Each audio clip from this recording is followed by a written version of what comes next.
3, 2, 1. Guess who's back Oh, God. again? It's the Mobile Hunter Podcast. Please redo that. Please. For the love of God. I get tired of the same intros. Sometimes And there I goes gotta our youth change it up. audience. That right there is a person who doesn't like for others to connect on their watch. Yep. Somebody with zero rhythm. All right, welcome to the Mobile Hunter Podcast, and this is the Whitetail Apprentice Series. I am your host, Josh Luck, and I am joined by my fellow co-hosts, two of them today, Christopher Leppert and Jacob Sklenar. Fellas, how are you doing? Doing good. I'm so good. Just doing great. What the listeners don't know is Jacob just spent some time complaining about work, so Like 3 minutes.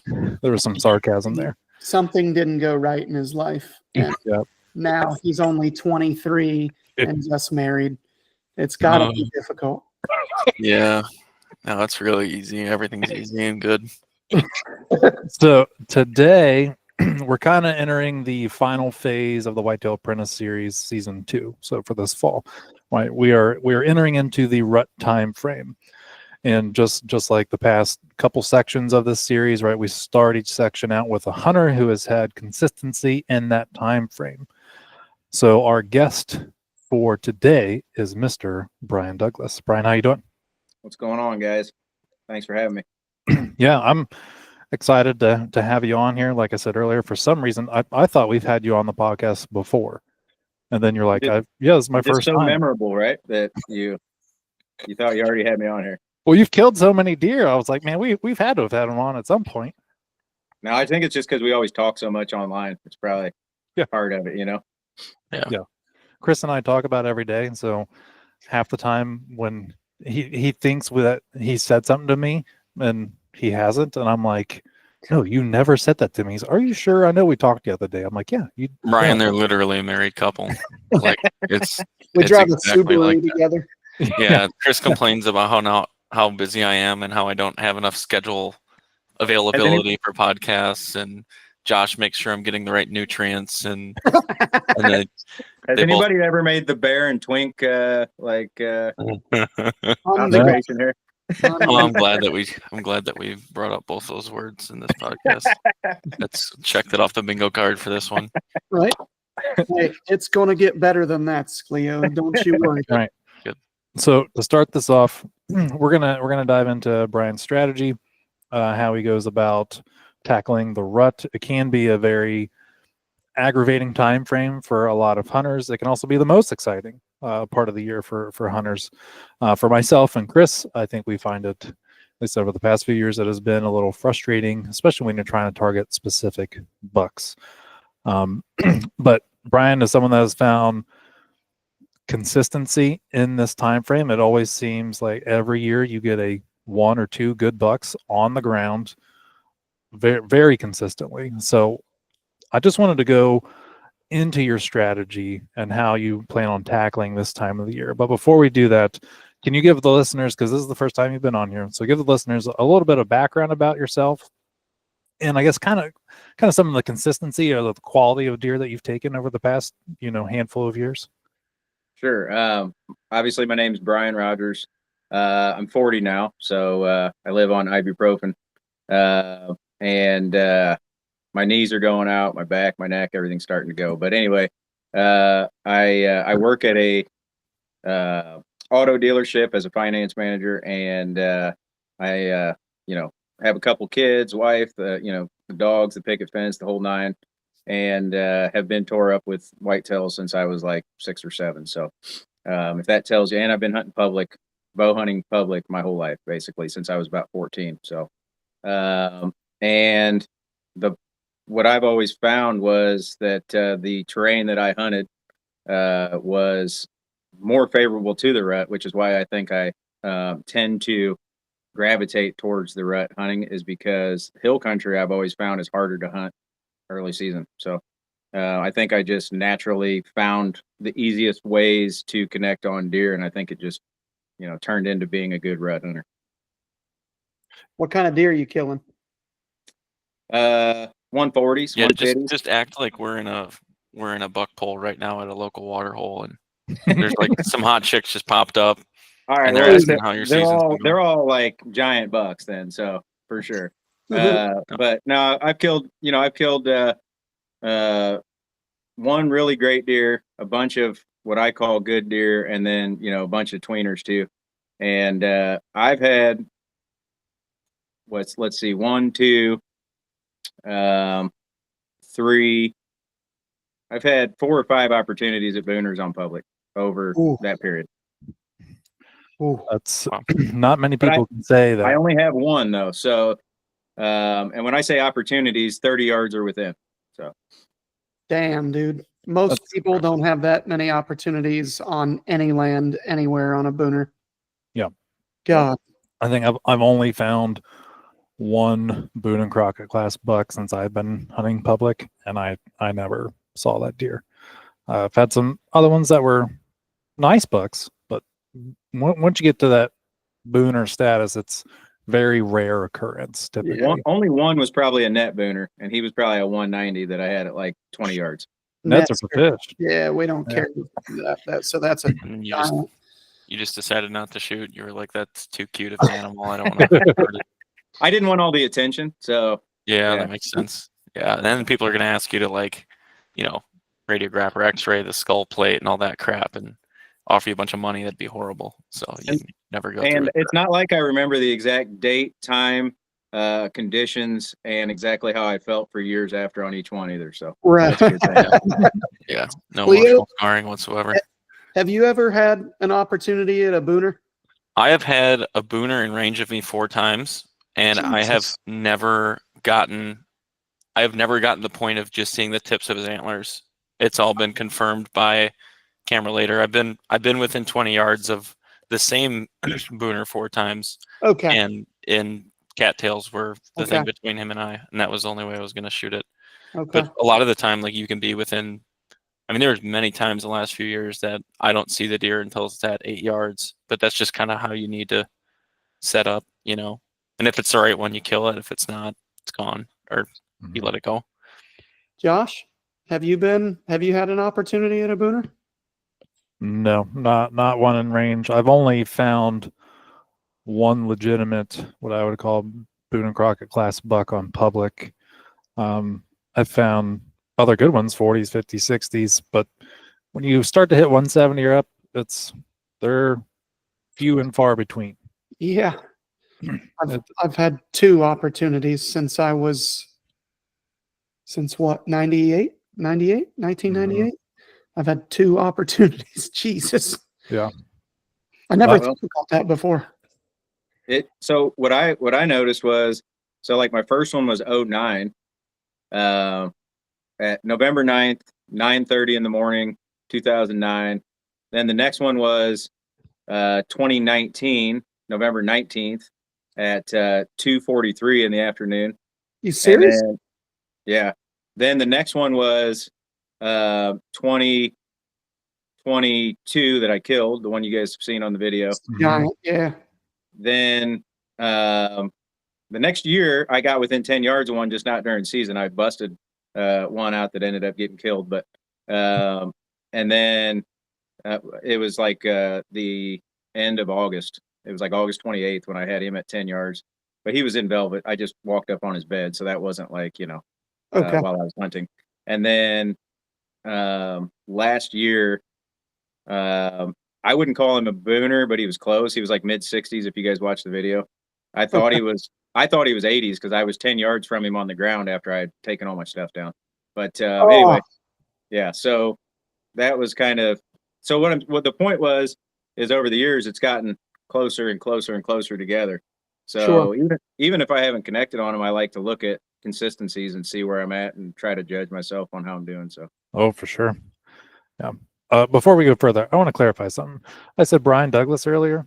Your name is Brian Rogers. Your Facebook page is Brian Douglas. Is that your middle name?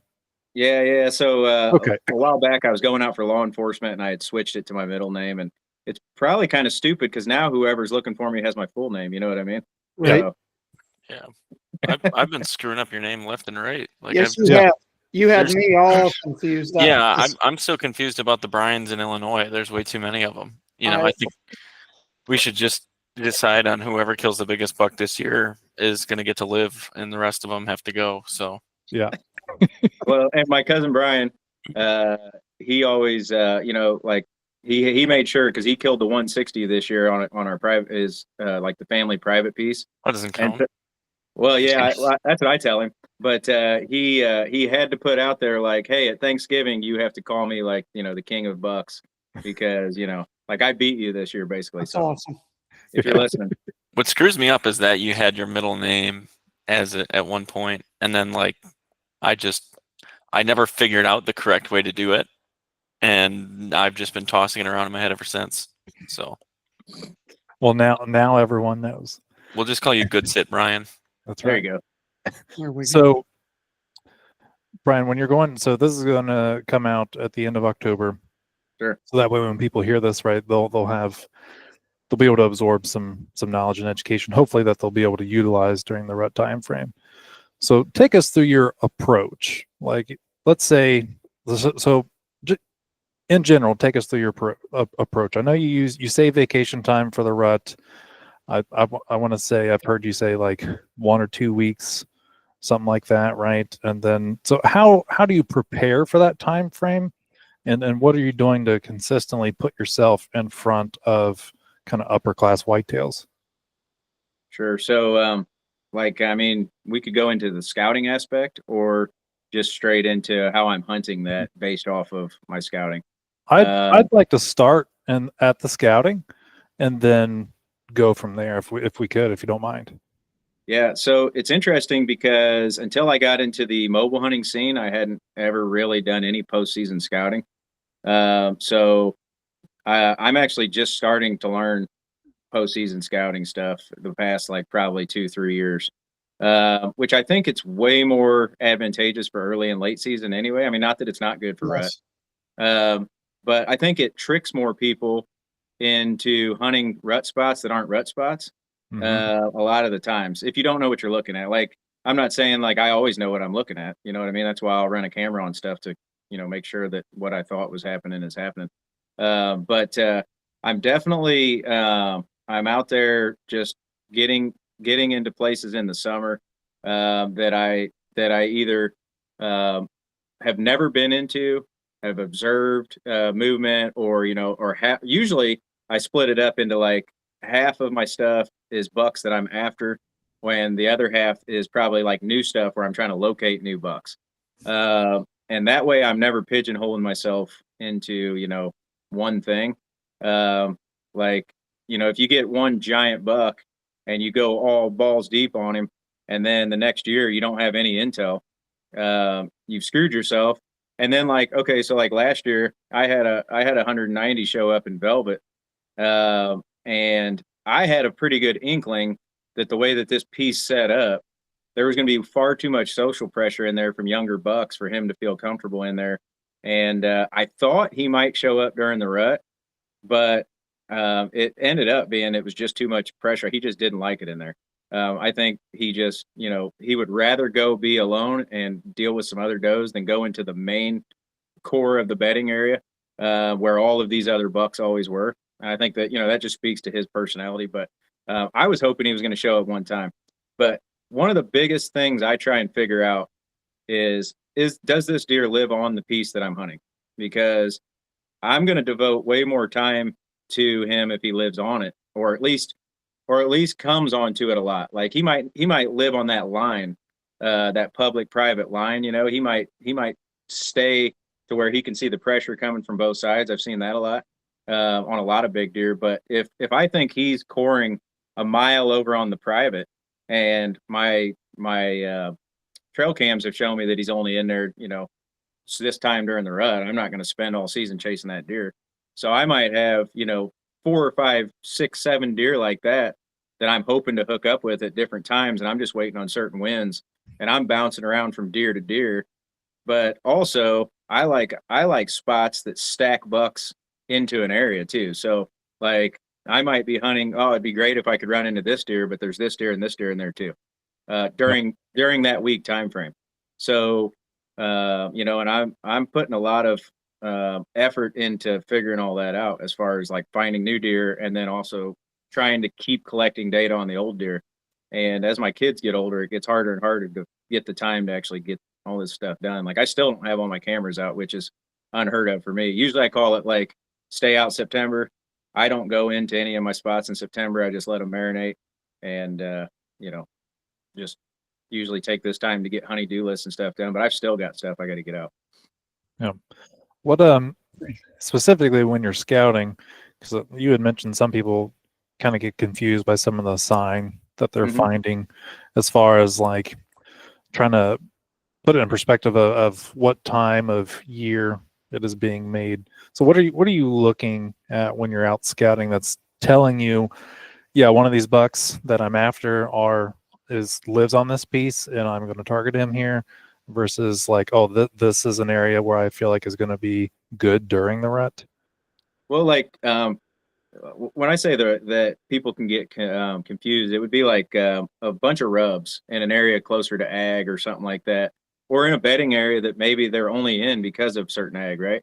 And or food source, I should say. And then I'm also looking for those rubs that look super old. I'm sure you guys know that, like the ones that were made that year, but were from the rut and not from the late season. And so that's why if you just go out there and find a bunch of really nice rubs, and maybe even find a shed in that area or something, you're going to be like, boom, this is money. Well, I'm looking for crossing intersections of old historic rub lines mixed with stuff that maybe isn't that new when I'm finding it postseason. But I really, really like south and eastern sides of doe bedding areas if I can find it during the rut.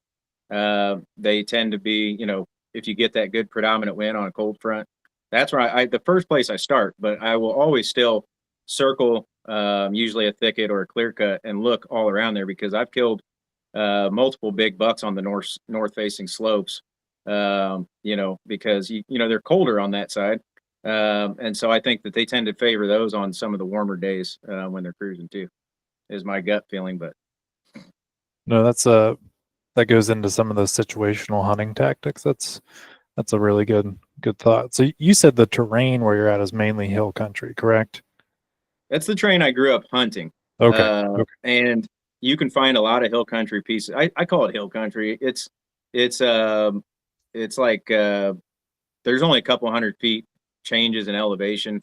Okay. It might go from like 4 to 6 or 4 to 7. It's nothing crazy.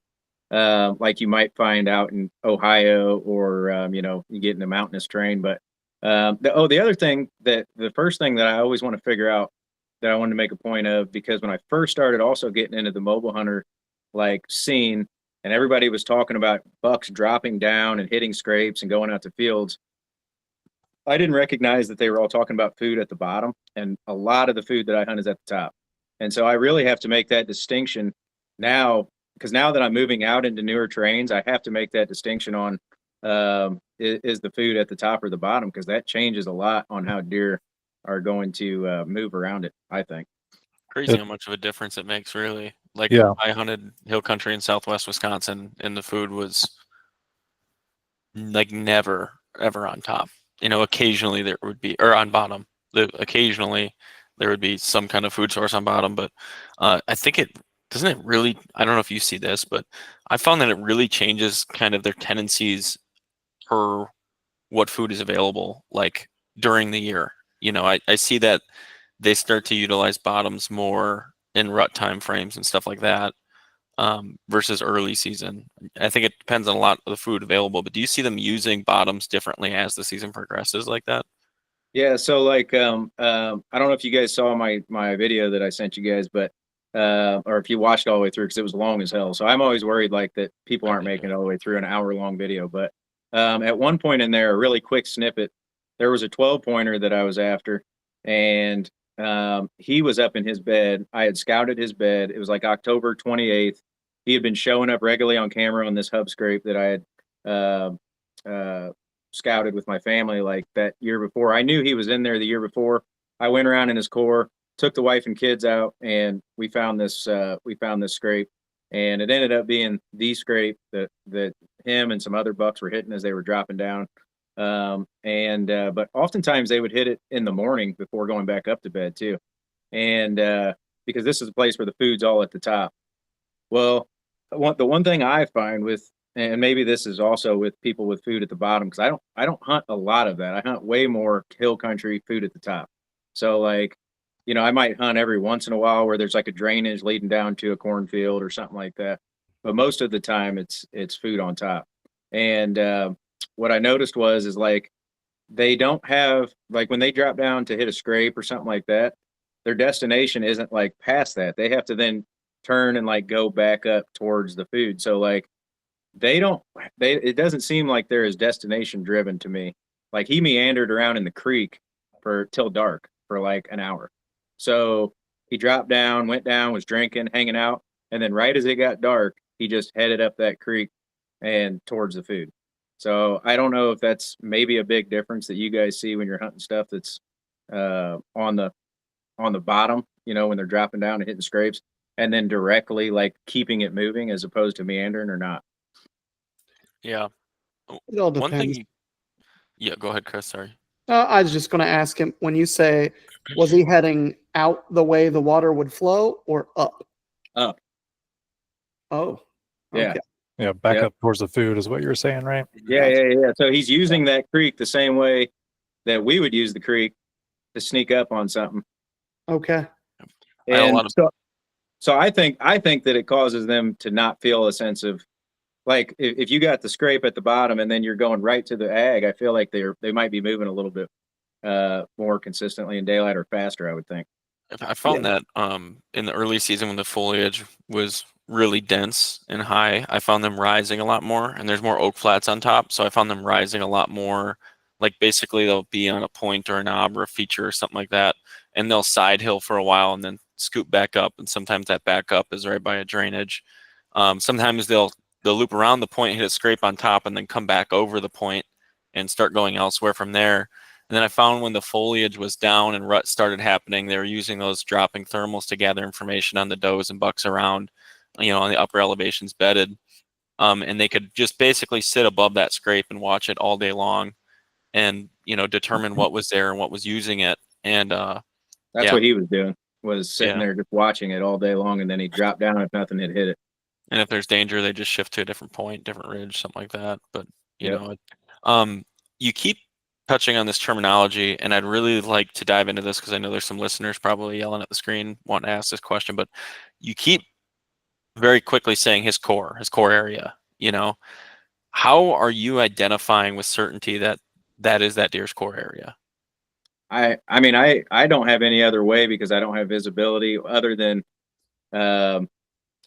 either sightings or trail cams. So, to me, it would be almost impossible in the hills unless you had a lot of time of glassing and hunting. But even then, I don't know how you would glass them when they're spending most of their days on brushy knobs.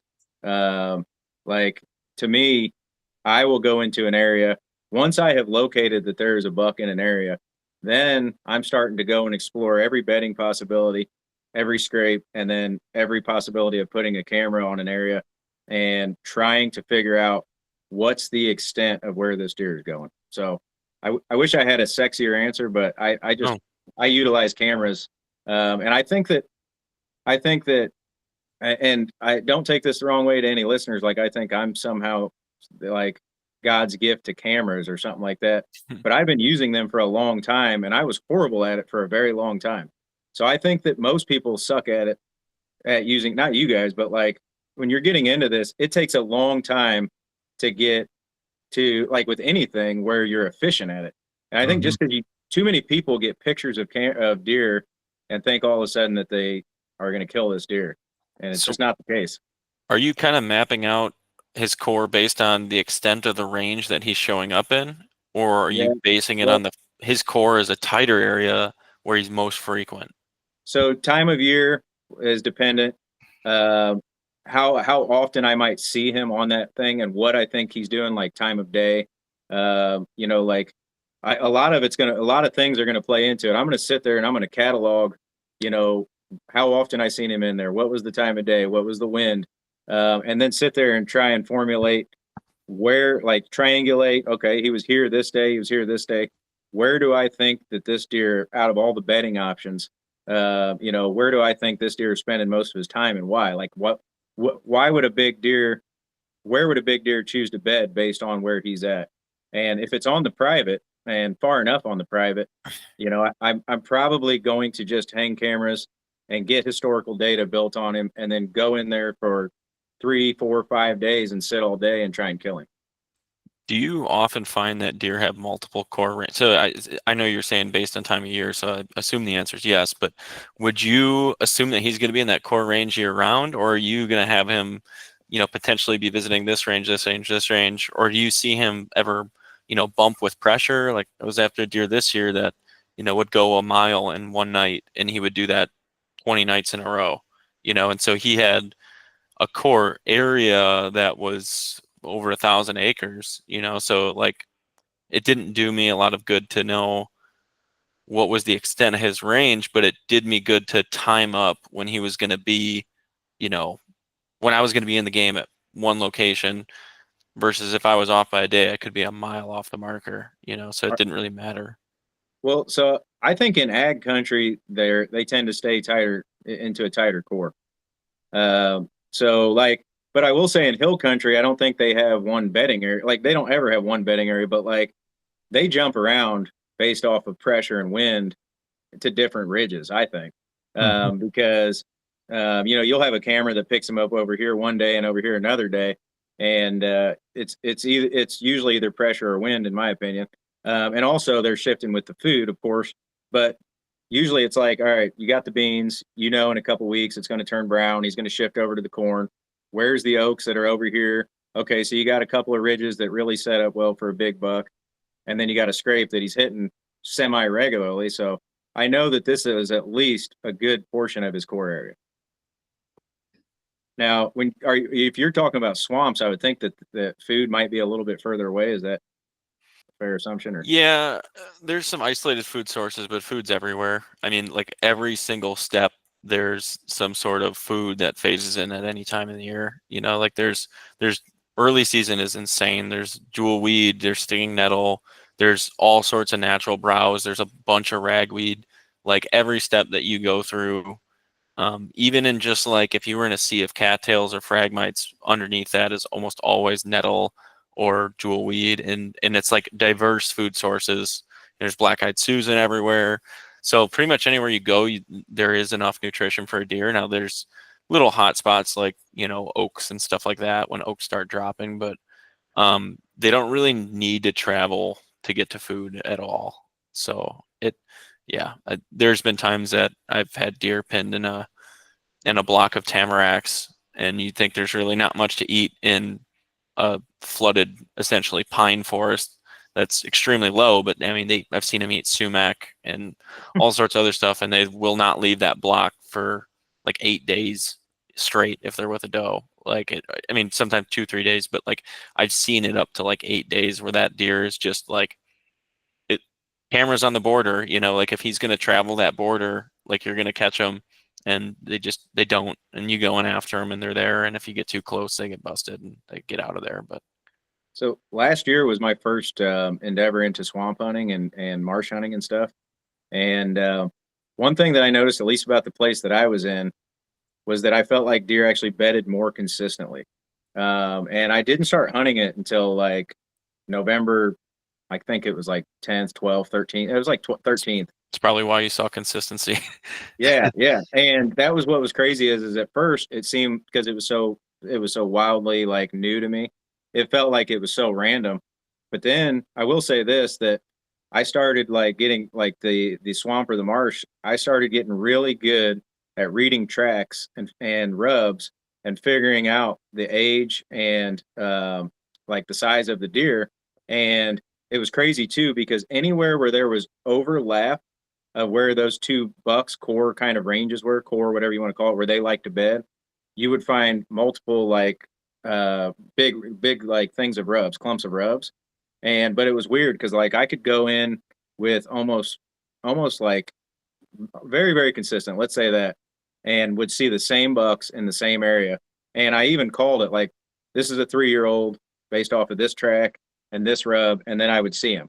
And then the next day I'd come in there and he'd be in there again. 2-year-old, same thing. I got within 20 yards of well, this deer was probably 1 year, one, maybe two, 8-pointer. and he was bedded. It was a windy day. Went stalking. Well, then I came back in there like 2 weeks later, shotgunning.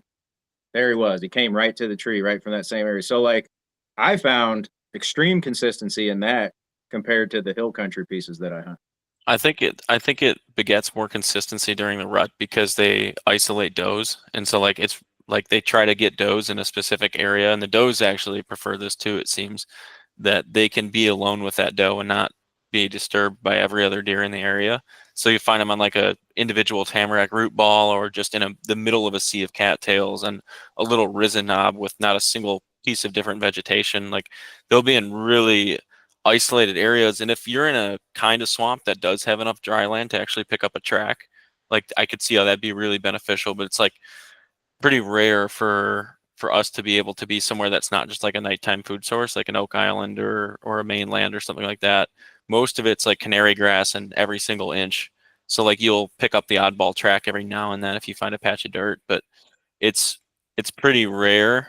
But when I have, it has been extremely beneficial, and I think they get really consistent during the rut because of the way that they have to isolate themselves with does, especially mature bucks, kind of in order to be alone with them and breed them.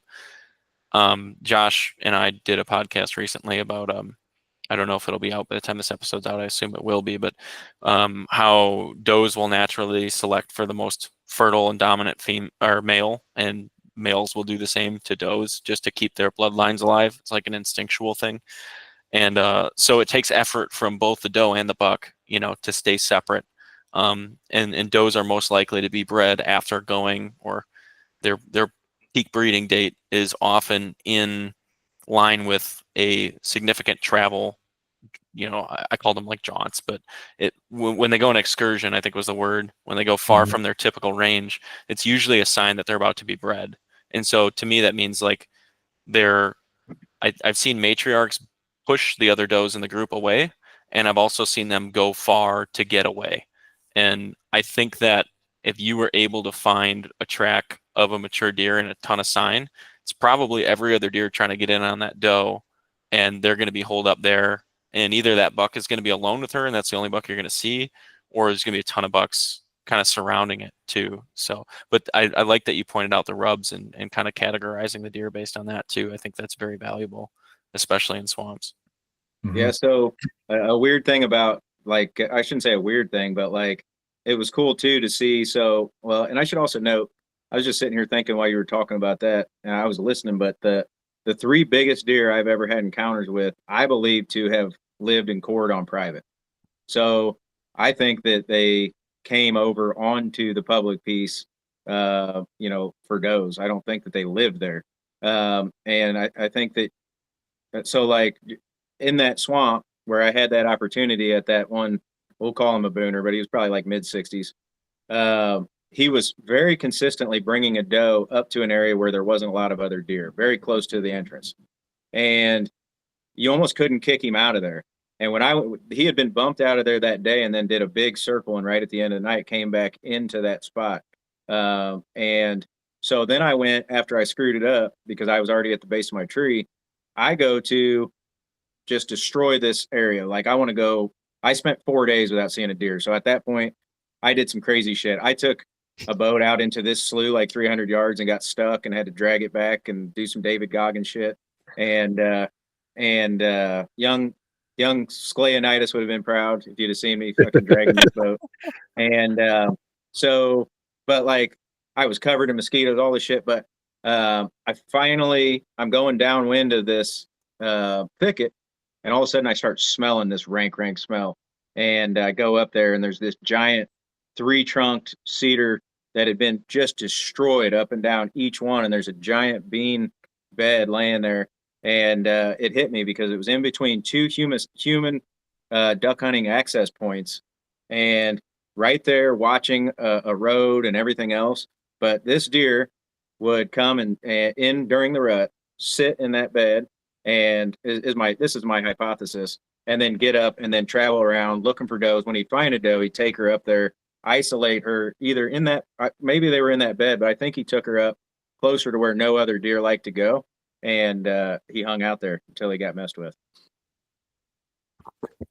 That's awesome. Were you in Illinois, if you don't mind me asking? Top secret shit, man. You can't ask that. Iowa. Sure. Yeah. Well, I mean, Spot burning invites open. on the podcast, man.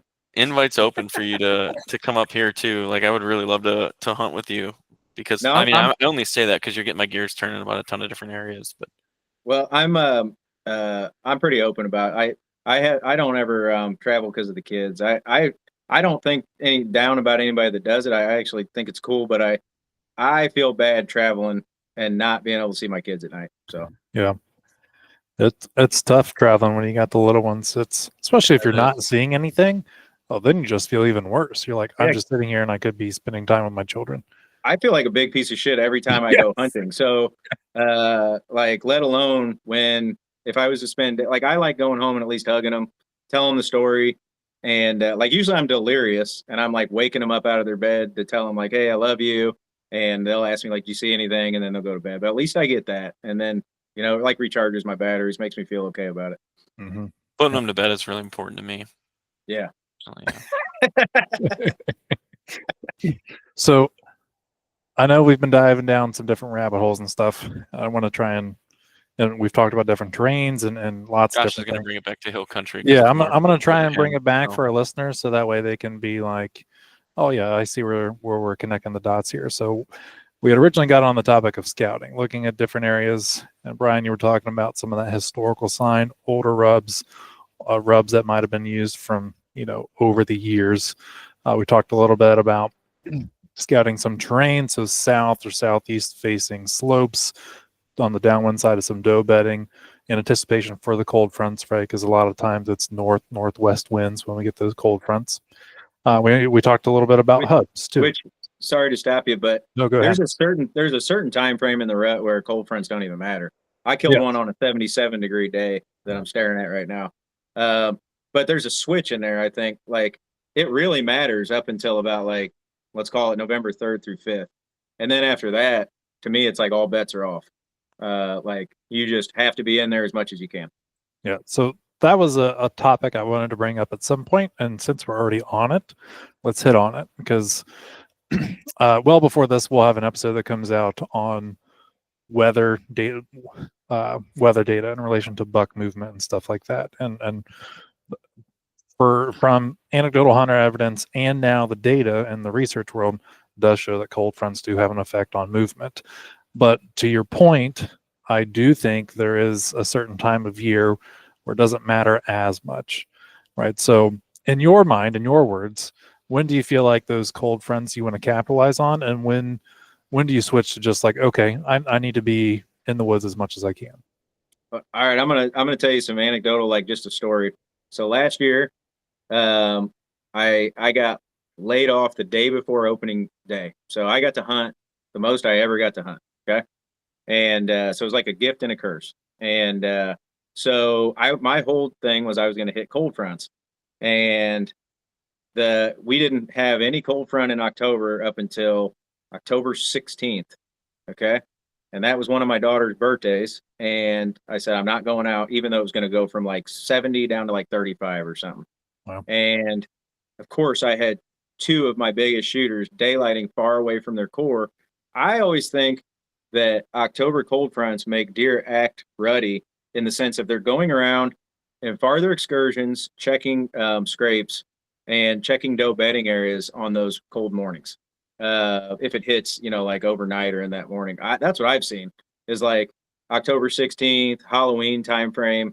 Like they're moving all day then, but like if you get a good cold front in October, it's almost like a mini rut to me, because I see them up at like 8:30 in the morning in a spot where you would never normally see them in a very killable spot. So like that's I mean I know it's not the rut, but to me they act ruddy in that sense, at least around me. Yep.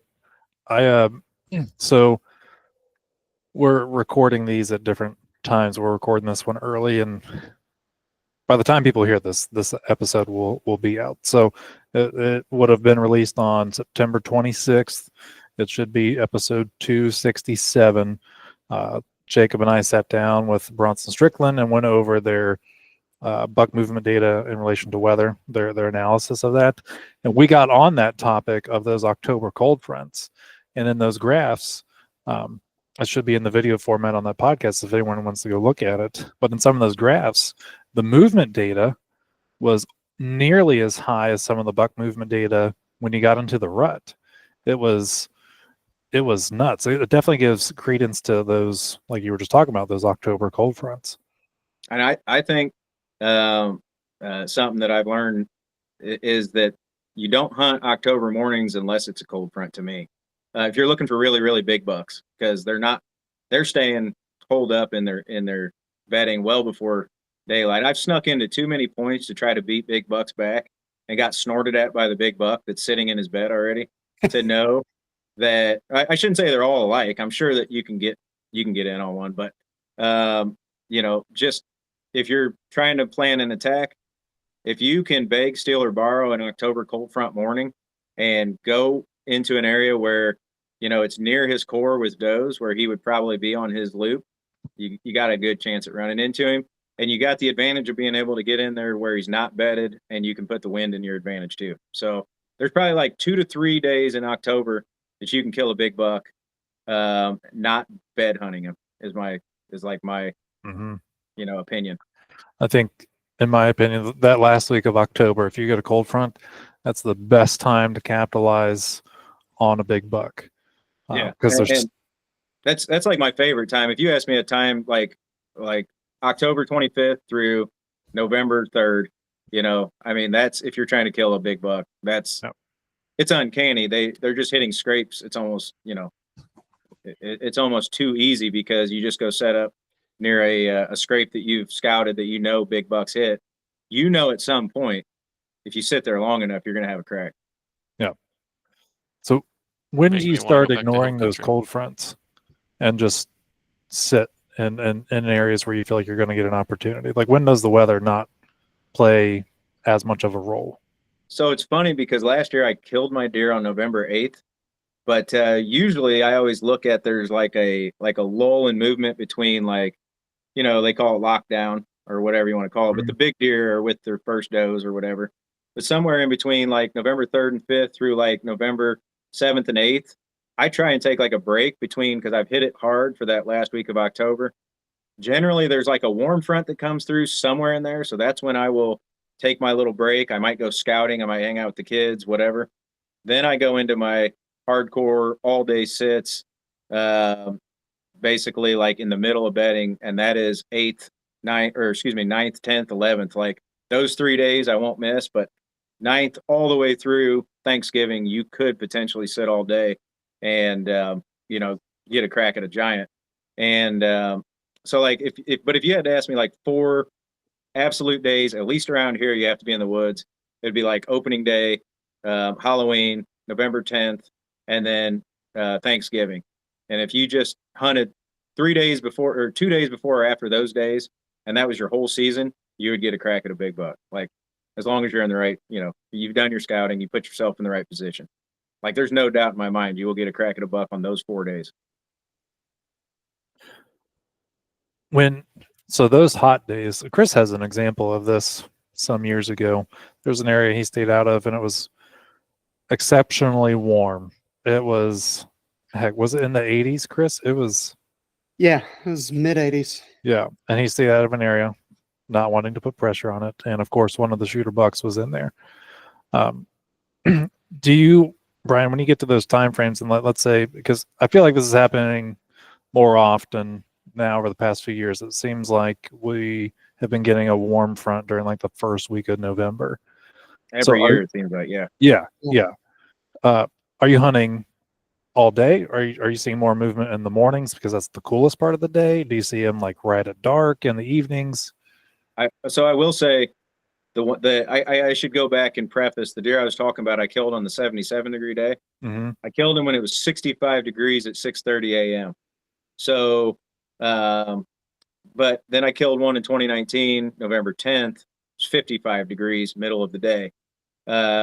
Which that time frame, like November 10th, I killed him. Those two were back to back November 10th years. I think that you can catch them all day long but I do think the heat's going to suppress the movement a little bit.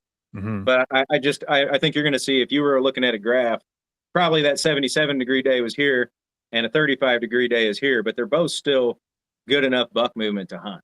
Yeah. Is like my gut feeling.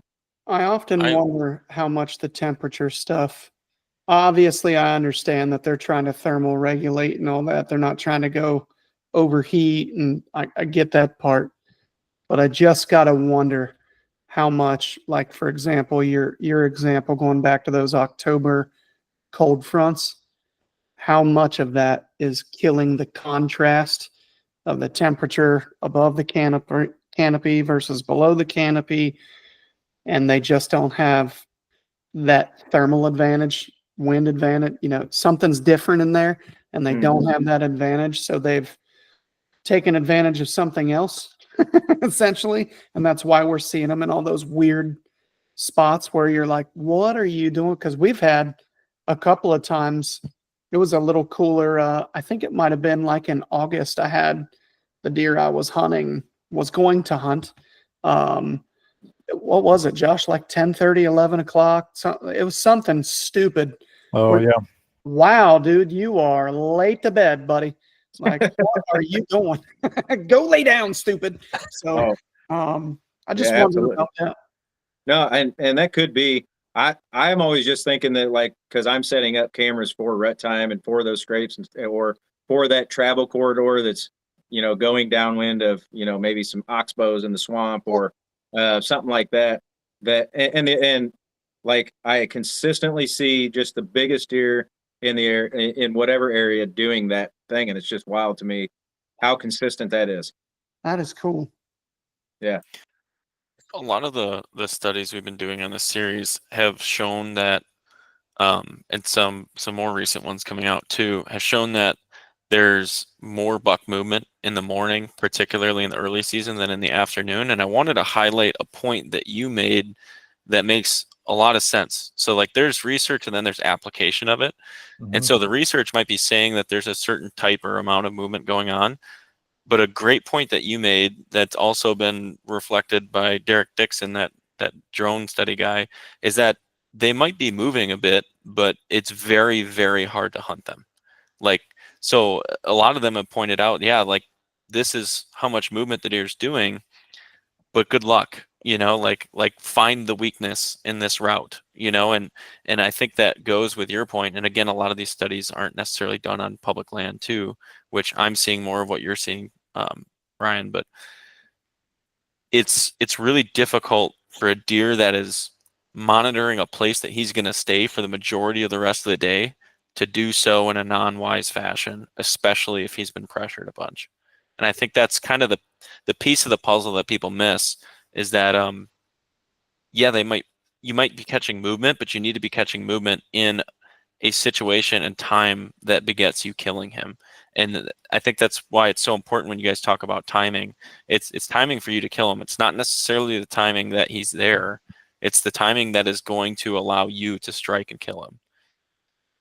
Which is why I hop around from deer to deer rather than trying to kill just one deer constantly every day.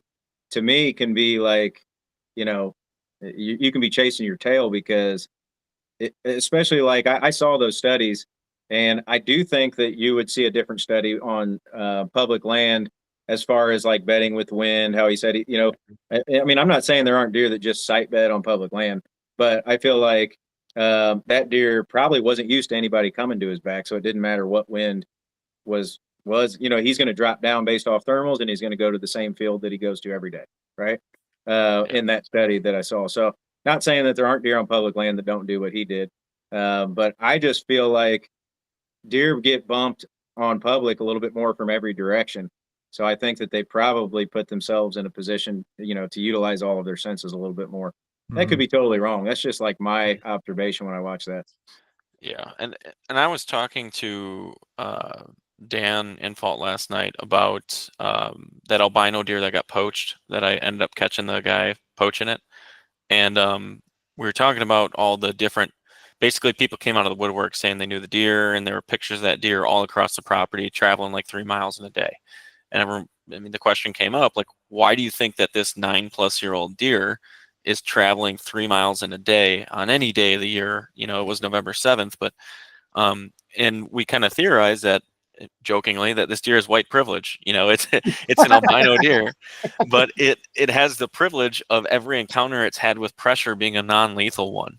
I'm sure the way that humans are born and they are already afraid of snakes because of something instinctual and innate, that deer are born in a similar fashion, but you can see that they can get kind of turned into pets in, like, urban settings and things like that. And I think that that's a very underrated portion of a lot of the studies done, because the hunter effort in a lot of these places that are also doing studies on public land is relatively low compared to a lot of the U.S. And so they can say they're in pressured public, and it might be relatively pressured public, but it doesn't necessarily mean that it is, what, if we're talking the high ends of pressure, that it's capturing that. And, when I've gone to lands that the county will open up a piece of land, and it will be the first year that that's actually public land and it's unannounced, and I have kind of through the grapevine figured it out. It is just miles in leaps and bounds above every other piece of public, even if it's right next door. It is absolutely remarkable. Like when you're in a really, really high pressured area. Now the public land gives you a lot of freedom to roam and stuff, but when you have land that's, was even just getting hunted by several guys on private, and it's like 60 acres or 40 acres or whatever, it is crazy how much that influences the deer behavior and their movement in daylight. And, I find myself doing things on those brand new, not well known about lands that I would never even try on public land, and experiencing much different results. And then it's funny because you watch them deteriorate, like 3 years later, they turn to almost garbage. The age class goes down, and it's just wild. Yeah, no, I'm hunting a piece like that this year. It's funny though, I got to touch on this. You unknowingly touched on my nickname at the old dealership, which was White Privilege, because we would always smoke and joke under the tent, out there on the lot or whatever, and be sitting around, and they asked me what my rap name was, and that's what I told them was White Privilege. So That's great. yeah, That's great. I'll have to call you. Yeah, but no, a dude gave me a lead on a place last year. He said, "Hey man, they just opened this place up. I don't know if you heard about it. A 200 was killed off of there this year." And immediately I thought, if a 200 was killed off of there, do I want to go there and deal with the droves of people that are going to be in this place? But, it's an itch I had to scratch. And there's good deer in there. There's a lot of deer. They're moving like dummies, right? Like park deer would. So like they got hunted, you can tell, but maybe not, they're still, they grew up not getting hunted, like some of these bucks and stuff, right? And I hung a camera real close to the road near this cornfield because it sets up real weird. Well, anyway, I had a dude in my office, him and his son were buying a car, and come to find out he lives right down the road from this place.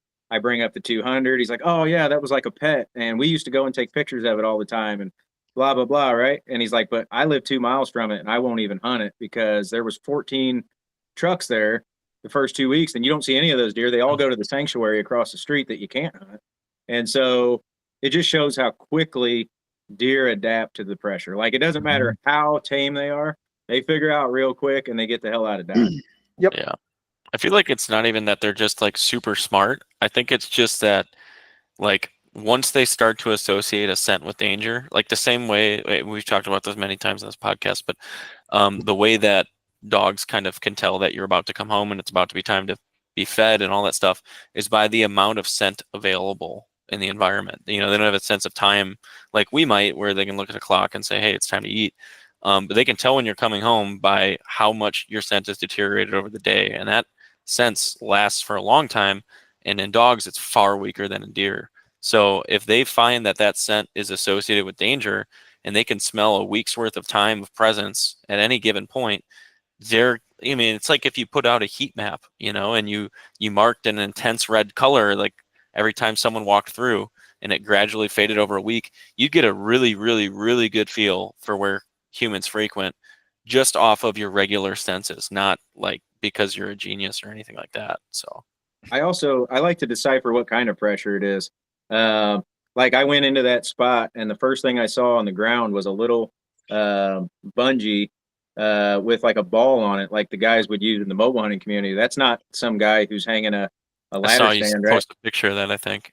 Yeah. So like that tells me that somebody that half-ass, is bouncing around at least, and they half-ass probably know what they're doing or what to look for maybe a little bit, is in there hunting it. As opposed to if I see a ladder stand and a trail camera face height at some stupid spot, that doesn't really make a lot of sense.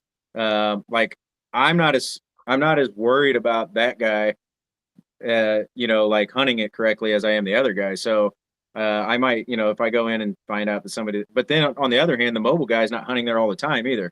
So when that guy that has got the tree stand or the trail cam and he's going to hunt that spot, I'm going to look around that and try and figure. But that guy that's mobile hunting, I'm probably not figuring on him hitting the same spot every time, Mm-hmm.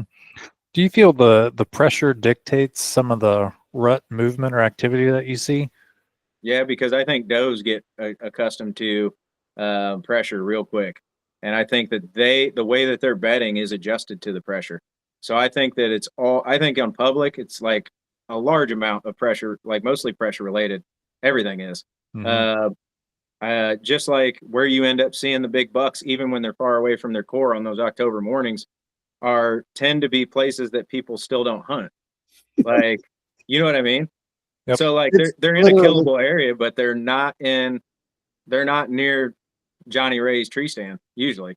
I'm sure there's a million examples out there of people that say, "Oh, look," but what I found, and then again, it could be anecdotal because I'm only putting stuff in hard to find or overlooked spots. What I believe is something that somewhere else isn't going. But that's where I tend to get, still get the big buck pictures in daylight. Yeah, I mean, I think that's the key point there. If you're getting them in daylight, right, that is still highly valuable information and very applicable to the listener based on the podcast here. So when you're on an area of high pressure, are you honing in on these areas of cover, or are they more so areas that are overlooked from the pressure? So both. So I made a list of all my deer, but I can just sit here and look at them and like one deer was on a funnel that was wildly overlooked. People walked through the funnel to get back to the good stuff, right? And I'm sitting there killing this giant on it, and most people wouldn't give it a second look. It butts up to private. It's got all of the right terrain. And that's another key point. I shouldn't say key point, but a point to note is when I was younger and had no idea about any of this shit, I just went off terrain and had some level of success of big buck encounters. And I think that terrain wildly dictates your, how you're going to set up more than just about anything, That's like sign or anything. Sign doesn't have to be prevalent if it makes sense for how you think a big buck would use the area. So, during the rut, especially because they're going to, and this was confirmed. What I've always said was confirmed by that dude with the drone study.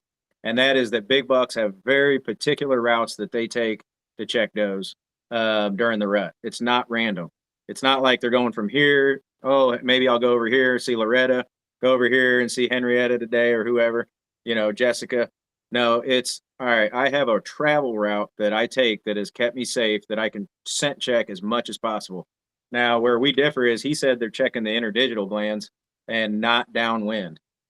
I'm not a deer. I can't tell you for sure. I only hunt the downwind side.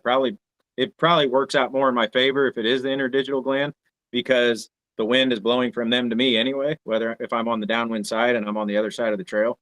So, but I mean, take it for what you will. I don't think it's only interdigital gland. I still have to believe that they are trying to get a whiff of a doe some way, somehow. But I'm sure that they are using that interdigital along those crossing trails too. Yep. Yeah. I wonder how he knows what they're checking from a drone. Right. He made a point that in a podcast I listened to that there was a ridiculous amount of does on the property that he hunts.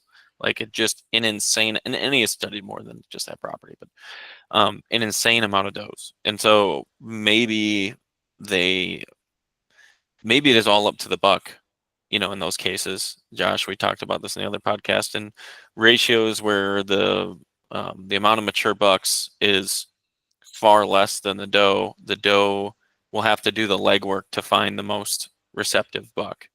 And because the buck has all the options at his disposal and he just wants to get laid for the most part and side bet, throw in the fertility of your young. But if he has the opportunity, he's not going to pass it up. And so it maybe a part of what's going on there is that those bucks don't have to get downwind of the particular doe because there's so many options. So, I mean, that can, again, conjecture, theory, whatever. Mhm. But again, everything that you hear in a podcast or anywhere, you should try for yourself in your own situation. And if you're not, then your success is only going to be predicated on what someone said and not what you tried. You should bend and flex these things and theories to try to make them work for yourself. And then you'll be able to build your confidence and repertoire over time. Yeah, Yeah. every situation is different, and you gotta figure out what's going to work for that specific scenario or situation. Yeah, I'm drawing a blank on the guy's name. I feel bad, but he's like the most famous rut hunter. He's an older dude. He's been on a bunch of podcasts lately. Probably I think wasn't. yeah, Worthington. He Yep. talks about long line funnels, right? And that's something that I don't key in on, but that doesn't mean that it is that's wrong. That's what I'm saying is like there's different ways to skin a cat. I'm looking for intersecting historic rub lines near doe bedding that are in overlooked spots. And even better if there's pressure around it because they're stacking those deer, into my favor is the way I see it. So I do believe bucks are long lining, as the rut goes on. I've just never focused on a long lining funnel like he's talking about, but he's killed a large amount of big deer doing it. So when you talk about trying your own thing, listening, there's 50 different ways to do this, and this is just my way. Yeah.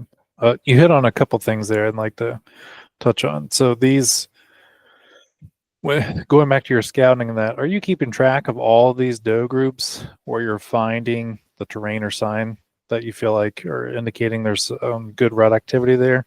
Like, are you keeping track of the doe groups? But also, if you're setting up trail cameras in these areas, are you relying on any historic data?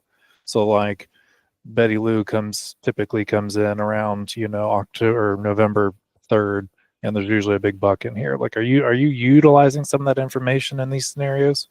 I wish I could tell you it was deeper than I'm just cataloging the bucks. Okay. I want does to be in there. I love seeing like, all right, so if I go into an area, like almost immediately every time I hang a camera, a doe comes into the camera like after I leave. It's like they're standing there waiting for you to leave. And the second you leave, they wait a little bit and then they come in and they smell you. And then they're pretty regular after they don't get popped and they come in, they just come in all the time.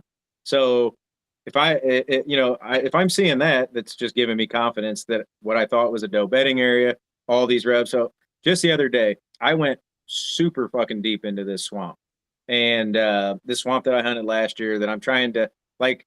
It's really hard to hunt. I know I could go to other places and probably have a way better chance at killing big deer, but I've made it like my mission to try and kill it in this retarded spot this year.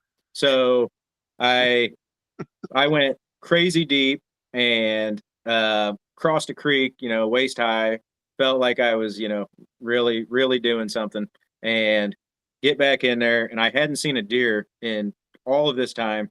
And there's a doe well, first thing I do is I come up over where I had to cross that creek, get away from where anybody else could easily have went.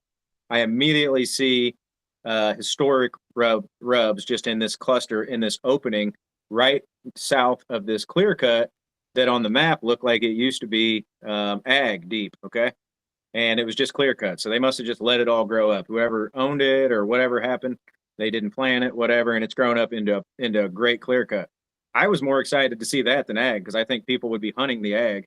And I was way more excited to see that it was a clear cut. But anyway, I'm looking at these rub lines and I'm trying to decipher, was this back when it was ag, or is it because there was a clear cut here last year? But the age of the clear cut, I think, told me that it was at least probably the previous year. So I'm thinking, all right, I can probably utilize this.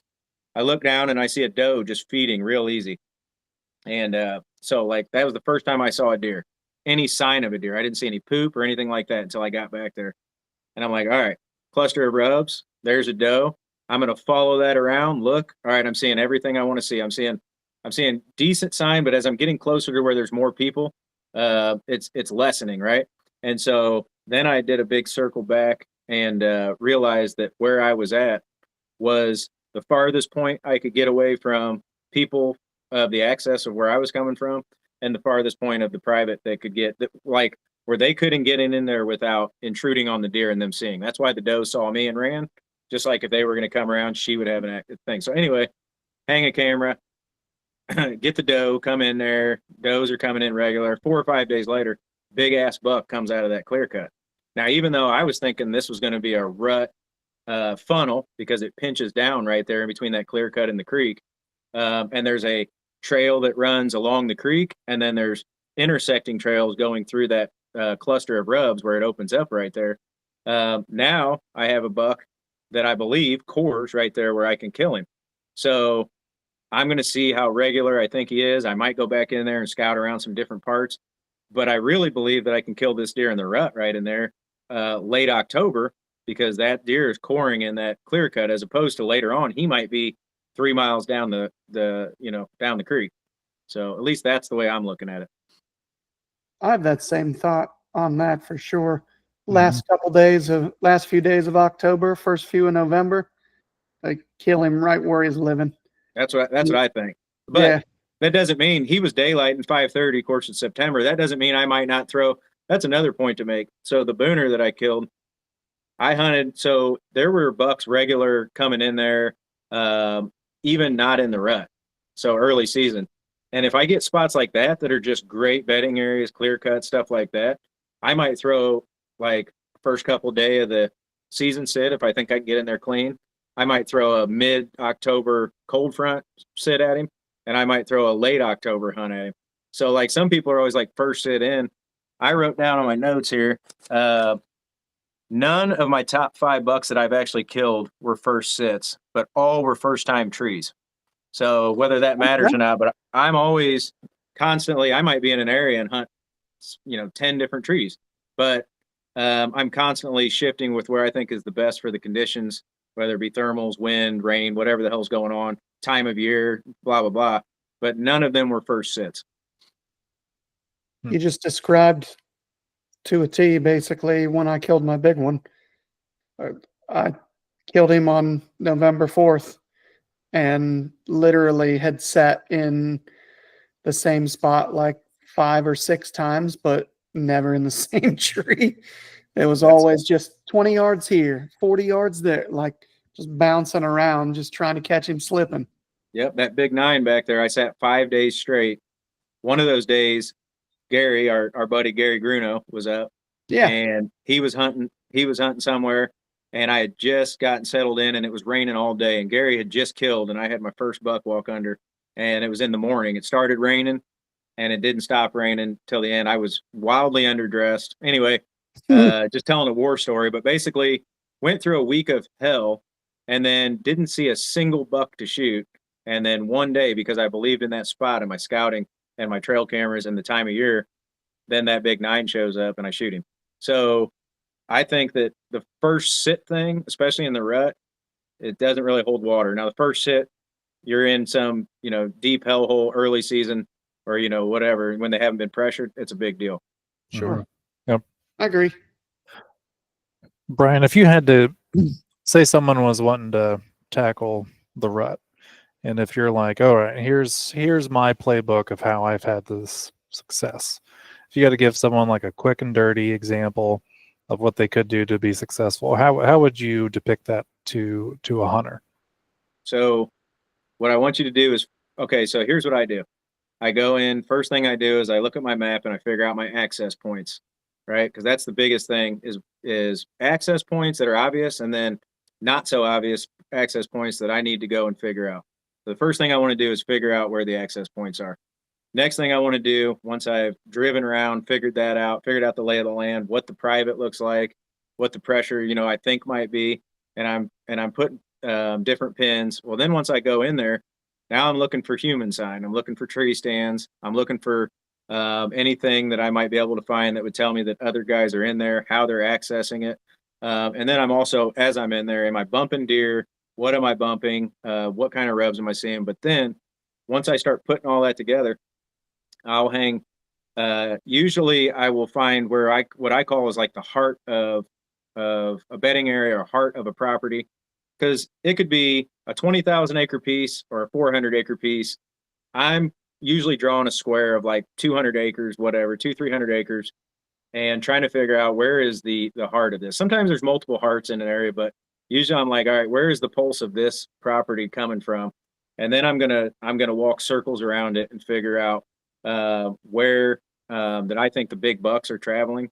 Where's the doe bedding scrapes? Is there a big buck bed there, and is it there because of the rut, or is it there because he lives there for early season? So I'm trying to put together the pieces of that. Once I've done all of that, and I hang my cameras usually on scrapes outside of bedding areas or at, like I've said before, X's of movement, usually rub line X's of movement, Y's of movement, whatever you want to call them. Sometimes there'll usually be a scrape there, but if not, like in the ground, but oftentimes you'll find a licking branch that's not as noticeable. We've talked about that before, Chris. Is like those licking branches that are hit year after year, but maybe aren't as available to the naked eye, but are near doe bedding. That's where I killed my booner. That's where I killed my 9. That's where I killed this 10. Like, if I can find that where I think that big bucks are traveling, but it's not as known about and maybe not as obvious, to me, that's where I'm going to be focusing on. No, that's a good, But, nice overview. To add to that, bowls at the top of ridges that are joining doe bedding points and thickets that might be on the top of that are really good. That's where I like, because I feel like I have the thermal advantage too. So if I can find consistency of movement up there with big bucks, which you usually do, because they feel pretty safe. If you had one place to sit in the hill country, to me, you sit up high where those connecting points come together, and you sit there till you're dead or they're dead. What describe a bowl at the top of a ridge? Yeah, so like you might have points coming off of the ridge, right? But there might be connecting ground. It might not just be two sharp dropping off ridges coming off of the main ridge, right? Or the main chunk of ground at the top. So you're going to have like maybe where a drainage is in between those two, but maybe ground is still coming together to them. Okay. And so I really, really like that, because I feel like when that buck dips down in there, coming off over from the other ridge or whatever, he dips down in there, you might be on that other ridge and you can have your thermals dumping down or your wind or whatever.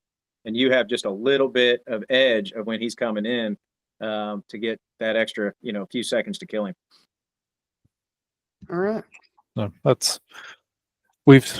Chris, you and I, maybe it's not coming to your mind at the moment, but there's a place where you and I both still have cameras that we've left there for the past few years that we've gathered together on a ridge system. That spot comes to mind. There is kind of a terrain feature that Brian is describing. Okay. But it also, so like what I'm thinking of is clear cut. You have a clear cut, you have finger ridges that are bedding ridges, so you have multiple bedding ridges, and that buck is traveling, down on the inside of that clear cut, while also being able to check those doe bedding ridges. So you're catching him in between the spots where he feels safe.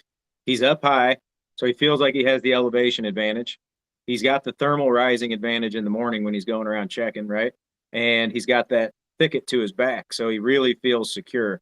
And so you're using his security and his use of the thermals to your advantage, because your thermals are rising as well, and you're sitting just off of that X of movement where you think he's going to walk.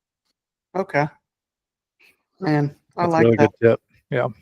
You ever mess with the very head of a drainage at all? Yes. Okay. That's where I like, if I'm going to hunt low in hill country, I'm not going to say always or never, because I've killed a deer farther up in it, but I really like that opening of the mouth of the drainage, because it's where the wind becomes more consistent. And usually they might still be traveling that transition area, dropping down off of one of the ridges and then going to the next one. And you might be able to capitalize off that more consistent wind going out into the open. So Now, my question, I guess I didn't word that correctly. So that would be the mouth, the very beginning, or I guess you'd technically call it the end, but you'd start there to go up into it. What about the top, the very, like where the water would start draining out of the hillside, basically? Yeah, that can create the bowl, though. I mean, Okay, oftentimes. that's what I had in my mind as the bowl. So Right. Okay. Yeah, like I feel like that middle space is where you get into trouble because that's where the wind swirls. Yes. It also depends if your hills are like this or if they're far apart and like this. Yeah. And it also depends, do you have mature timber in there? What's at the mouth of the opening is a big deal. Is it wide open? Is there a bunch of, crazy undergrowth? Because how old is the clear cut? If it's starting to get up to where it's going to swirl in there too, it might be a problem. So there's a lot more to it than that. But like just as a rule of thumb, beginning of the drainage, end of the drainage is a pretty good place to look. Yeah. Well, fellas, I have a meeting and another meeting in about 3 minutes, and I know Sklenar also has to jump off. So before we hop off here, Brian, tell everyone where they can find you and everything you have going on. Plug your YouTube and where people might be able to watch some of your hunts. Yeah, Good Sit Mobile on YouTube, and we do a lot of hunts and how-tos and stuff like that. And then goodsitmobile.com, you can go find trail cam mounts. I have a whole system for mounting your trail cams high on public or private if you want to catch the neighbor sneaking over to try to kill your booner, and or your forky, whatever your neighbors like to kill. I don't know, but we got that. We got some public land legal bow hangers. We got some GoPro mounts, and then just some shirts and hats and stuff like that. So yeah, check us out at goodsitmobile.com. Yep, and I'll link it in the show notes on this episode. I highly recommend everyone go check out Brian's YouTube. There's a lot of cool hunts on there. I've enjoyed watching them. For the first year ever in Good Sit history, we're actually making decent money on the YouTube finally. So there you it's go. taken me like 6 years, and I call decent money not even probably decent money, but like I made like $300 a year in the past 2 years. So like finally it went a little bit above that. So it's taken me a long time, but it's finally grown to be something. So there you go. Awesome. There you go. Yeah. Oh yeah. All right. Well, everyone, we greatly appreciate you listening here. And Brian, we greatly thank you for hopping on and giving some of your time to us today. But with that, this has been the Mobile Hunter Podcast, and this is the Whitetail Apprentice Series. I have been your host, Josh Luck, joined by my co-host, Christopher Leppert and Jacob Sklenar. Everyone, have a good day.